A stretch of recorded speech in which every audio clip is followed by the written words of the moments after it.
Ibu bapak hadirin wal hadirat yang saya hormati, yang Allah muliakan. Alhamdulillah kita sudah di pertemuan yang ke-4 3 2 3 ya udah 4,5 aja lah. Pertemuan pertama dulu materinya tentang kemerdekaan. Nah, itu yang awal. Iya kan itu. Kemudian tema kedua yang kemarin tentang itu. Tentang rahmat. Soleh rahmat ya. Dan yang ketiga, saya memulai materi ini sebagai awal dari materi yang berseri, materi yang berkelanjutan, materi yang berepisode, materi yang ada nextnya. Artinya materi ini akan diperkuat, diperluas, diperinci dengan materi-materi selanjutnya. Tentang apa? Tentang sesuatu yang seringkali kita lupa. Kalau Bapak Ibu saya tanya dengan pertanyaan ini, kira-kira jawabannya apa?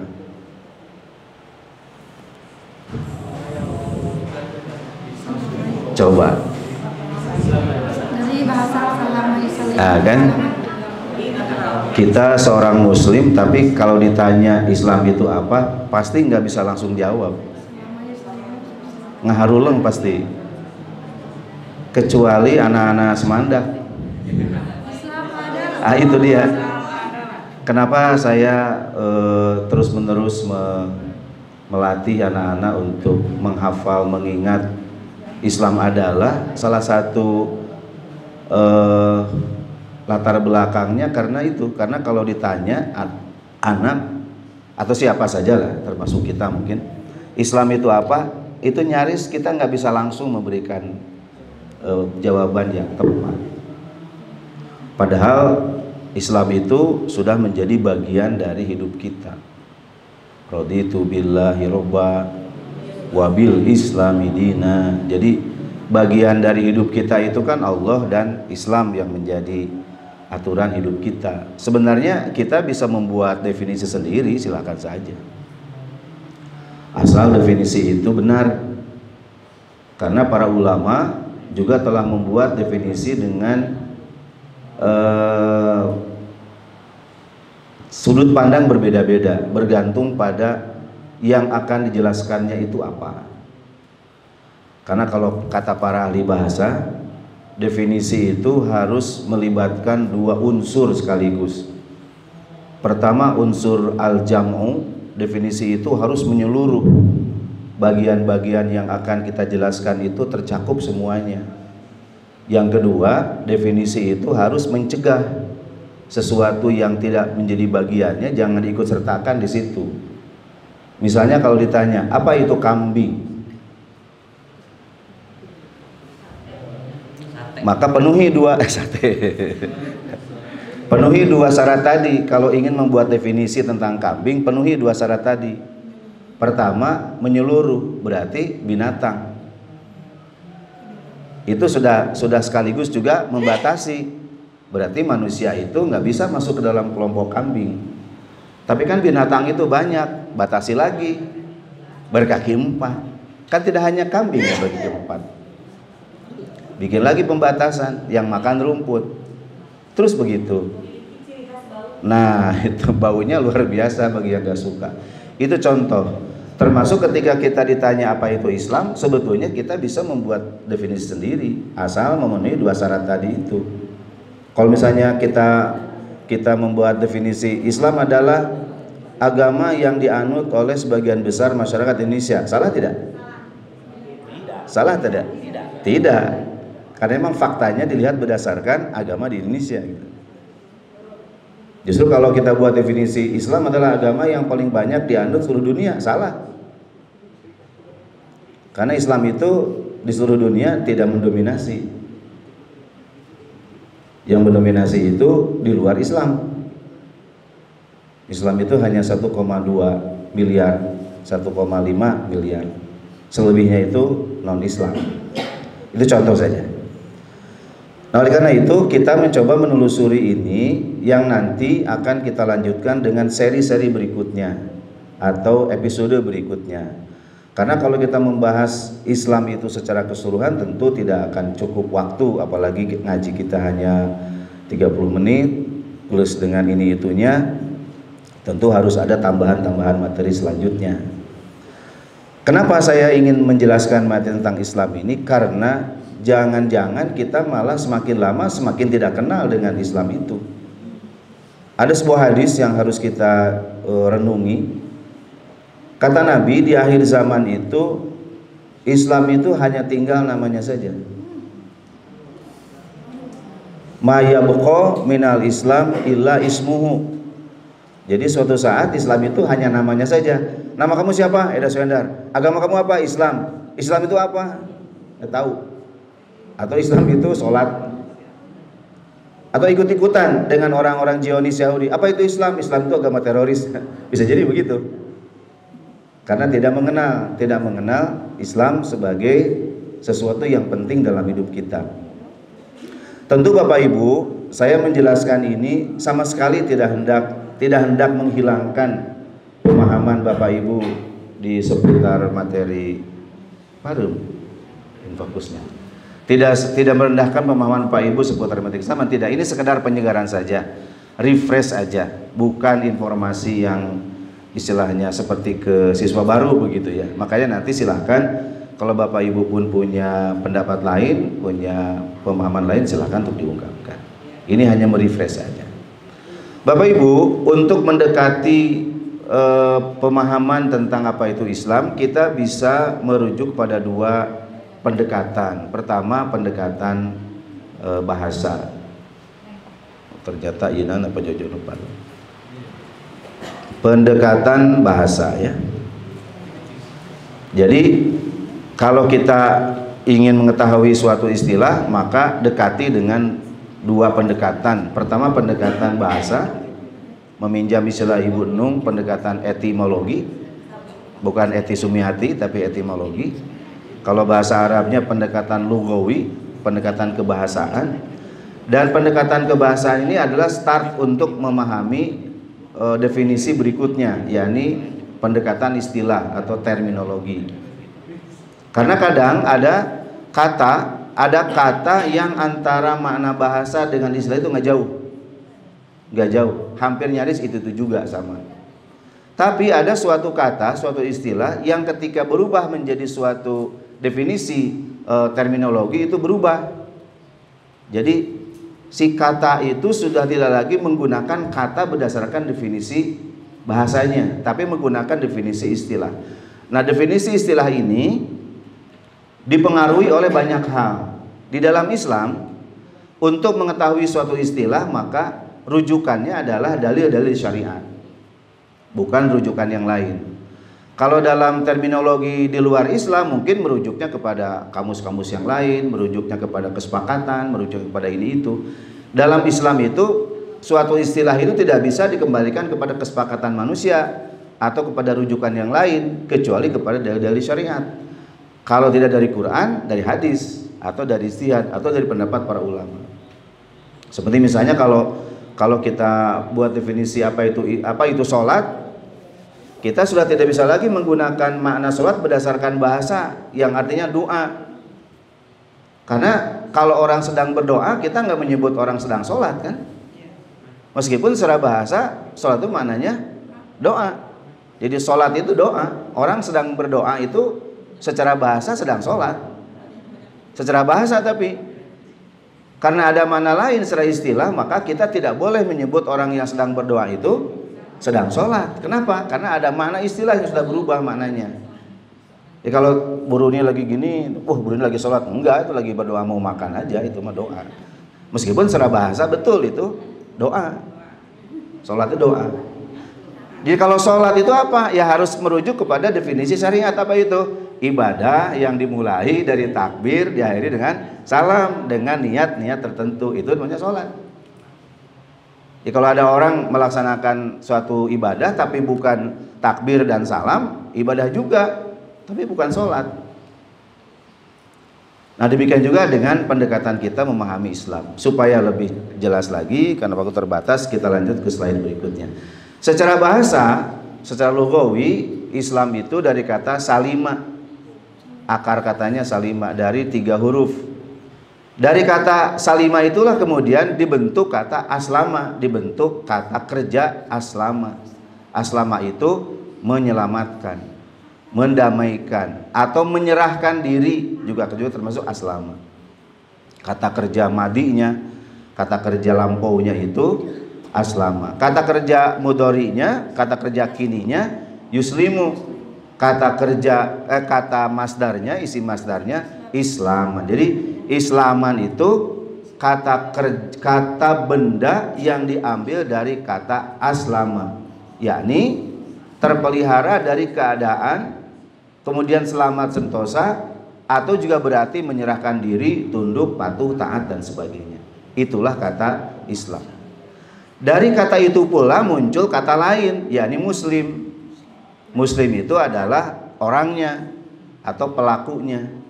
Kalau aslama itu kata kerjanya, yakni menyelamatkan atau selamat, sementara muslim adalah orangnya, orang yang selamatnya atau orang yang menyelamatkannya. Kalau bicara aslama itu menyerahkan diri, berarti muslim itu orang yang berserah diri. Kepada siapa? Kepada Allah Subhanahu wa ta'ala. Itu berdasarkan istilah, berdasarkan makna bahasa. Dan kita tidak bisa menggunakan makna bahasa ini untuk menunjuk kepada setiap sesuatu yang bersifat atau bermakna damai, sejahtera, selamat, menyerahkan diri, nggak bisa. Kalau kita lihat anak-anak non muslim di sini balager itu ya, nggak parasea, nggak ikut tawuran, kita nggak boleh menyebut kamu udah jadi muslim, nggak bisa. Kenapa? Karena makna bahasa ini udah diubah nanti menjadi makna istilah. Ini hanya pendekatan bahasa saja begitu. Ya. Nah biasanya Bapak Ibu, orang-orang yang hendak mengacaukan makna dalam Islam itu kadang-kadang hanya selalu menarik makna dari bahasa saja. Dulu ada tokoh di Indonesia yang mengatakan bahwa yang akan masuk surga itu bukan hanya orangnya yang muslim gitu, tapi orang-orang yang damai, orang-orang yang bager juga masuk surga. Karena Islam itu adalah damai. Islam itu apa? Menyelamatkan. Nggak bisa begitu. Itu pendekatan bahasa. Kayak tadi, tidak setiap orang berdoa disebut sholat. Seperti itu. Kita teruskan. Sedangkan menurut pengertian bahasa yang lain, maka pengertian Islam yang demikian secara bahasa itu memang sangat dekat dengan makna istilah berikutnya. Jadi orang yang Islam itu akan menunjukkan ketundukannya, kepatuhannya, kedamaiannya, keamanannya, kesentosaannya dalam hidup. Artinya makna bahasa yang tadi itu memang sesuai dengan karakter Islam itu sendiri, yang bisa membuat orang bahagia, membuat orang damai, membuat orang sentosa, membuat orang selamat. Artinya sejalan dengan ajaran Islam itu sendiri. Maksudnya begini Bu, jadi kata-kata Islam yang mengandung makna baik seperti itu sesuai dengan isi ajaran Islamnya. Karena kadang ada satu kata nggak sesuai dengan faktanya begitu. Apa ya? Kalau benda itu apa yang benda yang disebut begitu tapi faktanya nggak begitu. Apa ya? Gitulah kira-kira. Teh botol tapi dalam bentuk kotak, gitu. Itu kan ongkoh teh botol tapi kotak. Jadi istilah-istilah yang sebenarnya nggak sesuai dengan faktanya. Nah Islam itu nggak begitu. Islam itu antara labelnya, gitu, label Islam itu dengan isi Islamnya itu bersesuaian, tidak bertentangan satu sama lain.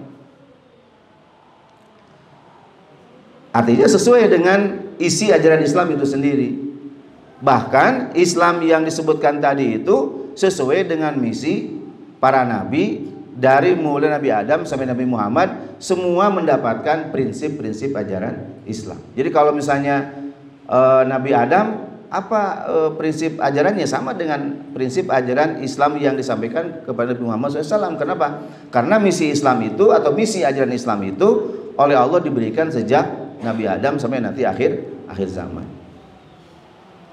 Kata Islam itu mengandung arti patuh, tunduk, taat, berserah diri kepada Allah Subhanahu wa taala dan berusaha untuk mencari keselamatan, ya, karena Islam pun bermakna selamat, bahagia dunia dan akhirat.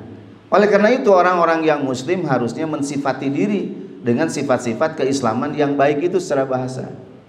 Gitu. Jangan berpura-pura, jangan berpura-pura Islam tapi tidak menunjukkan sifat-sifat keislamannya. Gitu. Jadi hanya namanya saja.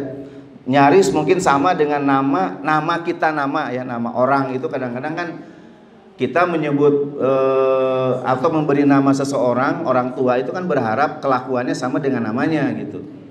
Tapi seringkali jadi berbeda dengan kelakuannya. Nah, itu tidak sinkron antara nama dengan sifat-sifat orangnya yang seharusnya mengikuti namanya. Mungkin ada yang nanya, terus Ari Eda apa namanya, apa artinya?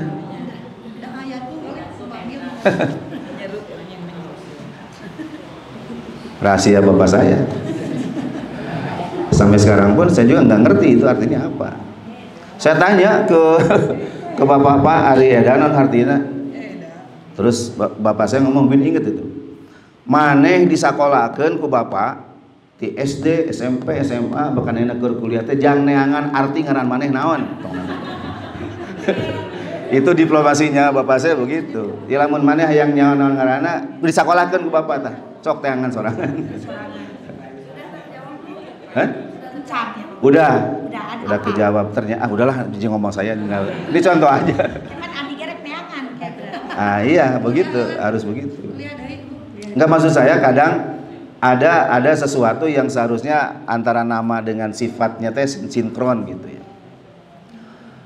Mangga harum manis ngeges maseungit, amis itu kan sesuai dengan faktanya. Gitu. Ada juga Indramayu. Memang teh Indramayu. Duren Cikidang. Cikidang. Jadi orang yang muslim itu seyogyanya, sedapatnya, sebagusnya bersifat sesuai dengan makna Islam itu sendiri yang baik-baik itu gitu. Jangan muslim tapi kelakuannya menyelisih sifat-sifat baik Islam, apalagi berpura-pura sebagai seorang muslim. Kita percepat.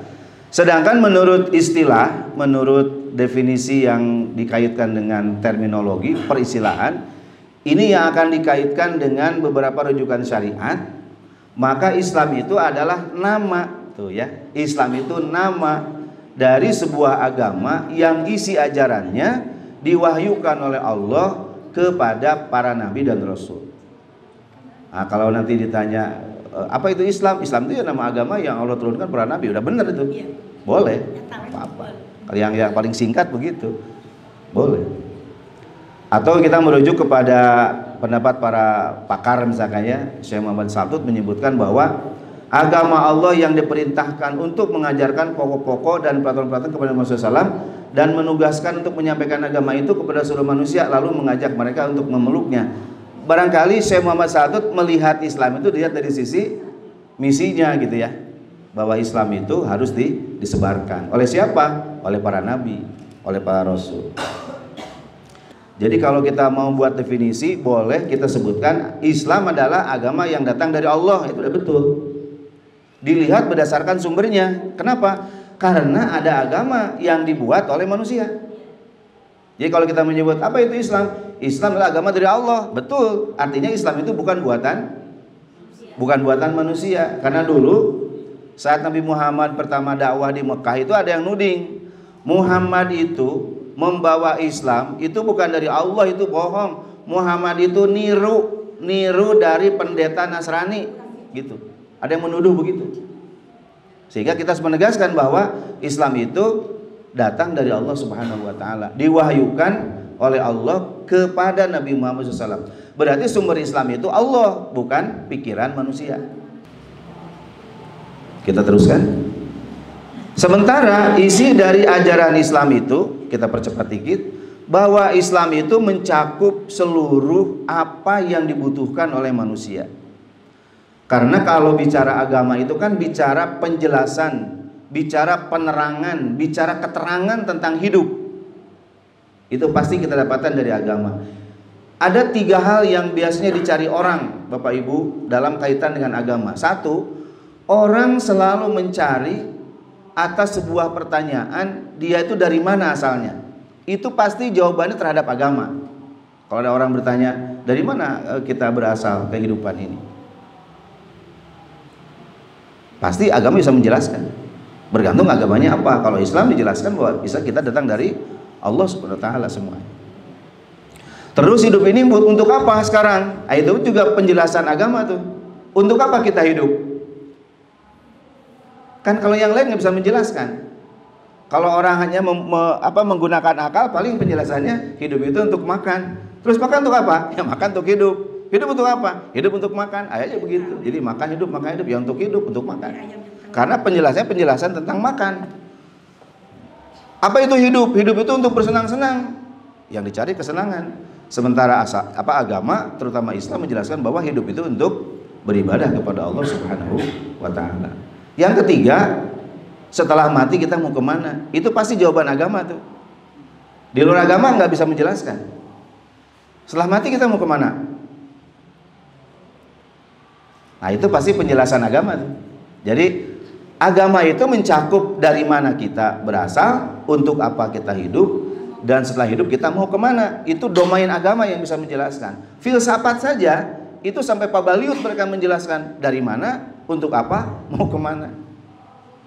Nah Islam telah menjelaskan dengan baik tentang itu. Oleh karena itu, isi dari ajaran Islam itu sudah cukup memberikan ketenangan bagi manusia. Kenapa?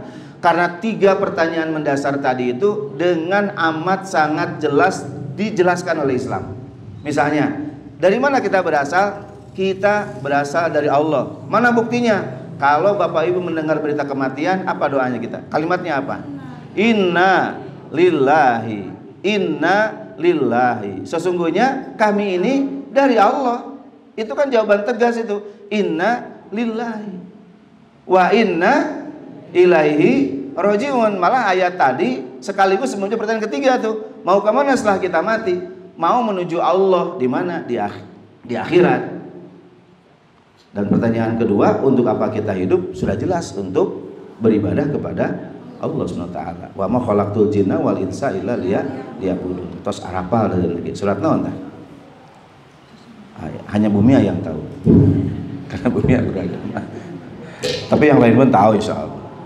Jadi kalau kita bisa menjelaskan definisi agama Islam itu seperti apa, maka kita bisa menggunakan penjelasan-penjelasan tadi itu untuk menunjukkan bahwa agama Islam itu adalah agama yang diwahyukan oleh Allah terus kepada Nabi Muhammad SAW, yang isinya mencakup seluruh aspek kehidupan manusia. Maka muncullah kalimat yang dihafalkan sama anak-anak di lapangan. Itu kalimat yang mencoba merangkum semua pengertian agama. Jadi kalau Bapak Ibu nanti ditanya dimanapun ingin menggunakan istilah yang ini, silahkan. Saya tidak melarangnya. Baik dihafalkan jeung barudak apa enggak? Ini penting, karena kalau nggak bisa menjelaskan, bagaimana kita bisa mengajak orang lain kepada Islam? Kita saja menjelaskan tidak bisa, misalkan begitu ya. Dan dengan definisi ini akan tergambar 1, 2, 3 hal. Pertama, tergambar bahwa Islam itu bukan agama yang dibuat oleh manusia atau agama ardi disebutnya, agama bumi. Tapi Islam adalah agama samawi, agama yang datang dari Allah Subhanahu wa taala. Jika ditanya oleh orang-orang, agama samawi ada berapa? 1 sebetulnya. Hanya Islam saja. Kalau Nasrani, Yahudi bagaimana itu? Itu kan awalnya Islam juga, hanya oleh mereka dirubah-rubah kan? Injil dari perjanjian baru, Taurat dari perjanjian, jadi Injil, Taurat perjanjian lama, Taurat perjanjian lama, Injil perjanjian baru. Taurat menjadi Talmud oleh orang-orang Yahudi Zionis sekarang yang dipakai sebagai alasan membombardir Palestina itu kan dari Talmud, dari rubah-rubah dari Taurat. Sedangkan Alkitab orang-orang Kristen sekarang kan perubahan-perubahan dari Injil, itu pun dibuat jauh setelah Nabi Isa meninggal. Awalnya semua agama sama, yakni isinya ajaran Islam itu sendiri. Maka muncullah istilah ini. Islam adalah agama yang Allah turunkan kepada Nabi Muhammad sallallahu alaihi wasallam untuk mengatur hubungan manusia dengan Allah, dengan dirinya dan dengan sesamanya. Jadi definisi ini saya anggap sudah cukup komplit menjelaskan isi dari Islam itu apa. Kalau misalnya ada yang lain, mangga silakan saja. Yang kedua, dari definisi ini terlihat bahwa Islam itu datang kepada, yang dimaksud Islam yang terakhir ya, datang kepada Nabi Muhammad sallallahu alaihi wasallam. Kenapa penekanannya ke Nabi Muhammad? Karena tidak akan ada lagi nabi setelah Nabi Muhammad. Bisi aya jelema nu sejen ngaku nabi deui saetos Nabi Muhammad. Makanya dibikin begitu, diturunkan kepada Nabi Muhammad sallallahu alaihi wasallam. Maksudnya memastikan bahwa nabi terakhir adalah Nabi Muhammad. Aturan Islam yang berkaitan dengan hubungan kita dengan Allah yang menciptakan, nanti kita akan bahas secara panjang kali lebar sama dengan luas, kalau kata Bu Elsa, itu di bab iman, di bab keimanan, atau di bab akidah. Semua hal-hal yang terkait dengan keyakinan-keyakinan dalam Islam itu ada dalam bab akidah. Maka mulailah belajar Islam dari bab akidah. Jangan langsung ke bab ibadah, mungkin bosan. Karena kalau orang sudah menemukan kebosanan dalam ibadah, menunjukkan dia tidak tamat membahas keimanannya. Tapi kalau orang belajar Islam tamat akidahnya, paling tidak dia memahami sebagian besar materi-materi akidah, maka ibadah itu akan mudah dia lakukan. Kedua, Islam itu meliputi hal-hal yang terkait dengan pengaturan diri sendiri. Satu yang paling sering kita bahas adalah akhlak. Akhlak itu menempati porsi yang penting di dalam materi materi PAI, materi agama Islam begitu.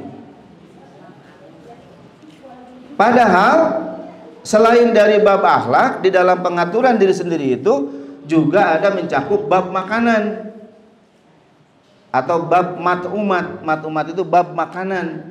Penting ini kalau kita bahas fikih itu selalu kita bahas di awal itu bab tentang sembelihan ya. Ada sembelihan, bagaimana kita menyembelih, bagaimana kita mengurus sembelihan. Itu ada di bab adhiyah namanya, bab sembelihan. Itu makanan. Termasuk juga kalau makanan pasti minuman ya, sekaligus satu paket itu.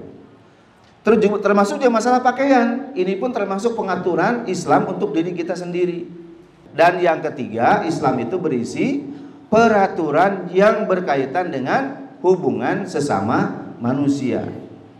Apa itu? Bab muamalah. Muamalah itu bab interaksi dengan manusia. Ketika aktivitas kita melibatkan orang lain, maka di situ ada bab muamalah. Ada bab yang mengatur hubungan manusia dengan manusia. Nah, Pandai, di bab ini yang paling banyak. Kayaknya umur kita nggak akan cukup tuh kalau ingin dibahas semuanya. Kenapa? Karena kehidupan kita selalu bermuamalah, ya. Muamalah yang paling awal itu kan biasanya jual beli itu. Jual beli, lu jual gue beli. Itu jual beli ada aturannya, atau pinjam meminjam ada aturannya, usaha bersama ada aturannya. Terus begitu dalam muamalah.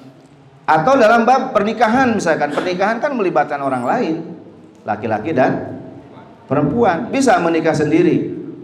Gak bisa, harus ada pasangannya. Kalau sendiri bukan menikah tapi menjomblo. Kalau sendiri bukan menikah. Saya nggak bermaksud menyindir Pak Diki, enggak. Pak Diki, Pak Irsan, Pak Diki mah udah kan baru. Enggak, orang sana lihat Pak Diki kayak masih sendiri aja gitu. Masih muda soalnya. Dan yang keempat dan yang kedua dalam hubungan dengan manusia adalah bab uqubat. Nah, ini Bapak Ibu yang jarang sekali kaum muslimin tahu bahwa di dalam Islam itu ada bab uqubat. Apa itu uqubat? Uqubat itu hukum Islam yang terkait dengan persangsian atau hukuman, punishment. Kalau orang tidak sholat bagaimana? Kaitan dengan sanksinya ya. Kalau orang mencuri bagaimana? Kalau orang korupsi bagaimana? Kalau orang berzina bagaimana? Kalau orang menyerang orang lain tanpa hak bagaimana? Itu ada penjelasan ukubatnya, sanksinya. Orang membunuh bagaimana? Orang bunuh diri bagaimana, itu termasuk bab ukubah. Walhasil Bapak Ibu ala kulli hal, maka Islam itu adalah agama yang datang dari Allah, yang Allah turunkan kepada Nabi Muhammad SAW, yang berisi pengaturan hubungan manusia dengan Allah, pengaturan hubungan manusia dengan dirinya dan dengan sesamanya. Dengan Allah ada bab akidah dan ibadah, dengan diri sendiri ada bab akhlak, ada bab pakaian, ada bab makanan, dengan orang lain ada bab muamalah dan ada bab ukubah. Insya Allah kita perinci nanti, meskipun mungkin agak loncat-loncat ke sana kemari di pertemuan di episode yang akan datang.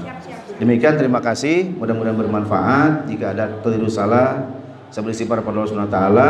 Jika benar, mudah-mudahan merupakan hidayah untuk kita semuanya. Amin ya Allah ya rabbal alamin. Saya akhiri, Rabbana atina fid dunya hasanah wa fil akhirati hasanah wa qina adzabannar. Wassalamualaikum warahmatullahi wabarakatuh.